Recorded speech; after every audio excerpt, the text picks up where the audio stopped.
जय महाराष्ट्र. मी सौ रेश्मा तपासे. बिहार नालंदामध्ये 2 दिवसापूर्वी जी घटना घडली ती संपूर्ण आपल्या भारत देशाला, आपल्या संस्कृतीला काळिमा फासणारी. कारण ही एक पहिली घटना अशी नाही जी घडलेली आहे. याच्या आधीसुद्धा सातत्याने अशा घटना घडतात आणि आपण सातत्याने म्हणतो की नाही, आपलं भारतीय कल्चर, आपली भारतीय संस्कृती इतकी मोठी आहे की जग इकडे अभ्यास करायला येतं.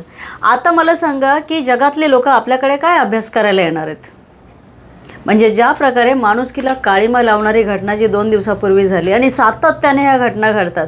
बरं, बिहारमध्ये सरकार कुणाचं आहे? नितीश कुमार यांचं सरकार आहे, जनता दल आणि भारतीय जनता पार्टी. बरं, भारतीय जनता पार्टीचे जर नेते, खासदार, आमदार जर बघितले तर 100च्या वरती आकडा होईल जे रेपिस्ट आहेत. आणि हिंदुत्ववादी सरकार आहे ना आपलं. मग आपल्या हिंदू धर्मामध्ये हे सगळं दिलेलं आहे का की एका मुलीशी किंवा महिलेशी तुम्ही कसेही वागता? कुठे गेले न्यायव्यवस्था? कुठे गेला पोलीस विभाग, गृह विभाग, जे गृहमंत्री, केंद्रीय मंत्री जे बसलेले आहेत, अमित शाह? म्हणजे तुमची ज्या ज्या ठिकाणी सत्ता आहे तिथे तुम्ही ह्या गुन्हेगारी विश्वाला आळा घालू शकत नाही का? एवढी तुमची कॅपॅसिटी नाही आहे का की तुम्ही फक्त ह्याच्यातच बिझी आहेत की तुमच्या अपोजिट एखाद्याने व्हिडिओ टाकला, फक्त तो वरून दडपशाही आणून तो डिलीट करायचा? तुम्ही ह्याच्यामध्येच व्यस्त आहेत का? एका महिलेची धिंड काढतात, त्या महिलेला अगदी तिला नको त्या ठिकाणी स्पर्श करताना तो व्हिडिओ तो बघून इतकी चीड आली की असं वाटलं की हे जे कोण आहेत ह्यांना रॉकेल टाकून जिवंत जाळावं. आता मागेच आपल्या राष्ट्रपती जे आहेत द्रौपदी मुर्मू, त्यांनी एक स्टेटमेंट दिलं होतं की जे पण रेपिस्ट आहेत किंवा अशा प्रकारचे ज्या गोष्टी करतात त्यांच्यावरती सुनवाई वगैरे काही नाही, त्यांना डायरेक्ट फासावर लटकवा. मग हे जे 7-8 जे आरोपी आहेत त्यांच्यावरती सरकार आपलं मेहरबान राहणार आहे की त्यांना शिक्षा होणार आहे? कारण कसं आहे ना, आता आम्ही महाराष्ट्रामध्ये राहतो, इथे छत्रपती शिवरायांची संस्कृती आहे, आपल्या जिजाऊ माँसाहेबांचे इथे संस्कार आहेत आणि इथे ह्या गोष्टी घडत नाहीत, तेवढ्या प्रमाणात नाही घडत. कारण इथे लगेच आपण जागे असतो. आपल्यासमोर जर एखादी घटना घडली तर आपण आपल्यासकट सगळे जे महाराष्ट्रामध्ये आहेत आपण खपवून घेत नाही, आपण लगेच त्या गोष्टीला सामोरे जातो.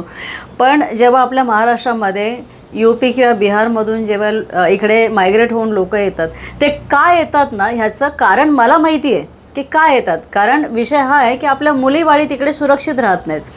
का सुरक्षित राहत नाहीत? कारण तिकडचं सरकार जे निष्क्रिय सरकार आहे, ज्यांना तिथे बसून आपल्या महाराष्ट्रामध्ये एखादं भवन बनवायचं, पण तिकडच्या जनतेला जो त्रास होतो त्या त्रासाकडे त्यांचं लक्ष आहे का? बरं, तुम्ही जेव्हा CM होता तेव्हा तुम्हाला पण तेवढंच फंडिंग मिळतं केंद्राकडनं.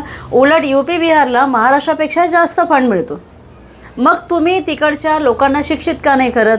तिकडच्या ज्या महिला आहेत ज्यांची रोजच्या दिवसाला विटंबना चालते, तुम्ही त्या महिलांच्या सुरक्षेसाठी काय करता? आणि हा प्रश्न तिकडच्या जनतेने त्यांना का नाही विचारावा?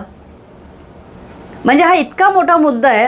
आता सरकारने जे बसलेले सत्ताधारी जेवढे आहेत त्यांनी फक्त धर्म दाखवून तुम्हाला गप्प बसवलं आहे. पण धर्माच्या नावाखाली ह्या ज्या काही गोष्टी घडतात, जे आता रंगपंचमीच्या दिवशी ज्या प्रकारचे व्हिडिओ आलेत, म्हणजे अक्षरशः आपल्या देशाला खाली मान घालायची वेळ आलेली, अशा प्रकारचं ते रंगपंचमीचं जे व्हिडिओज आले. आणि आत्ता ही घटना जी एका मुलीला जे एवढ्या लोकांनी जे पकडलेलं होतं, तिच्या मनावरती जे आघात झालेले आहेत ते जाणार आहेत का सहजासहजी? एक महिला म्हणून मला इतक्या वेदना झाल्या ते बघून. म्हणजे अक्षरशः इतकी चीड आणण्यासारखी गोष्ट आहे. मग तुमच्या बिहारमध्ये कोणी पण एक कॉमन मॅन आपल्या परिवाराला, आपल्या मुलीबाळींना घेऊन कसं काय राहणार त्या राज्यामध्ये? का म्हणून राहणार? आणि ते मग मायग्रेट होतात. मायग्रेट झाले की मग सगळ्या राज्यांमधून काही ना काही स्टेटमेंट बोललं जातं. मग मला ह्या सत्ताधाऱ्यांना म्हणायचं आहे की जे CM बनतात, जे तिकडच्या वरिष्ठ पोझिशनवरती ते प्रशासन बसतं, त्यांना मला प्रश्न विचारायचा आहे की तुम्ही तुमच्या जनतेसाठी काय करता? खूप महत्त्वाचा प्रश्न आहे की तुम्ही त्यांची सुरक्षासुद्धा तुम्ही त्यांना देऊ शकत नाही. तुम्ही फक्त सत्तेत बसून मांडीला मांडी लावून माझ्या अकाउंटला किती पैसे येतील एवढंच बघता तुम्ही, आणि फक्त तिथे बसून तुम्ही स्टेटमेंट पास करता की अरे महाराष्ट्रामध्ये तुम्ही कसं हे बोलू शकता? अरे तुम्ही तुमच्या लोकांची सोय का करत नाही? आज त्या मुलीबरोबर जी घटना घडली आहे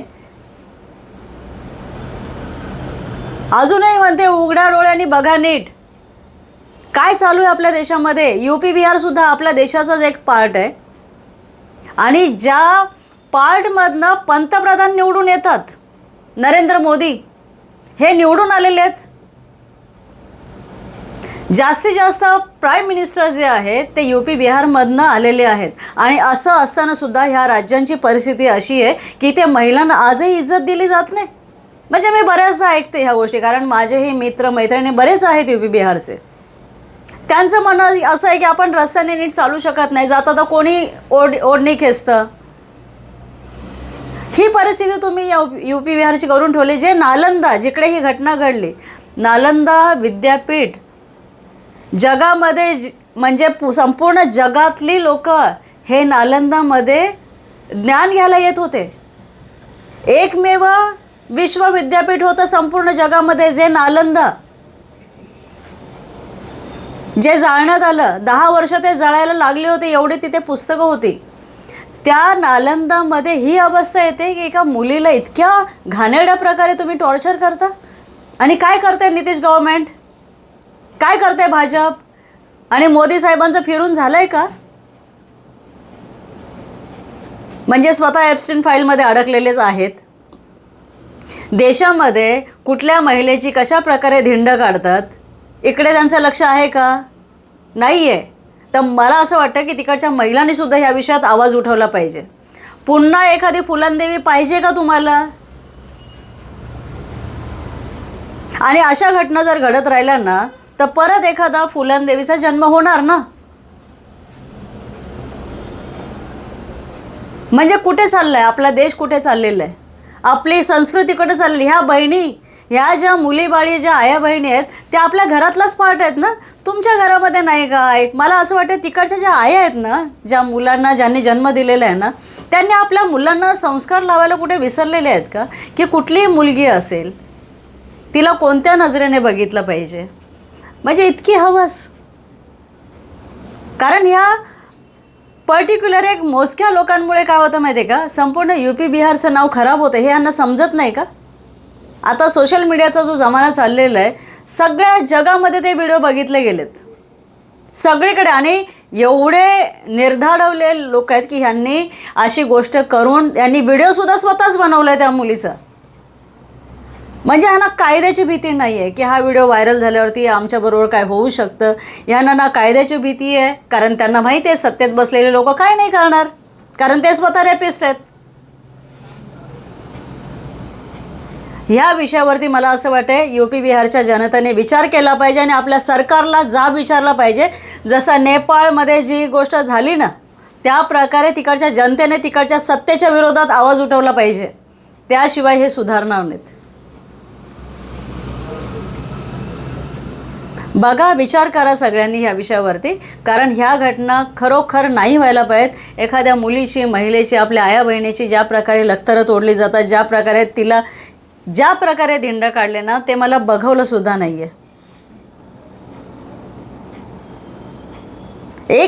एक बाजूने आपण देवीची पूजा करतोय, हां, देवीची पूजा करतो आपण, आणि एक बाजूने त्याच महिलांना, मुलींना तुम्ही अशा प्रकारे वागवता.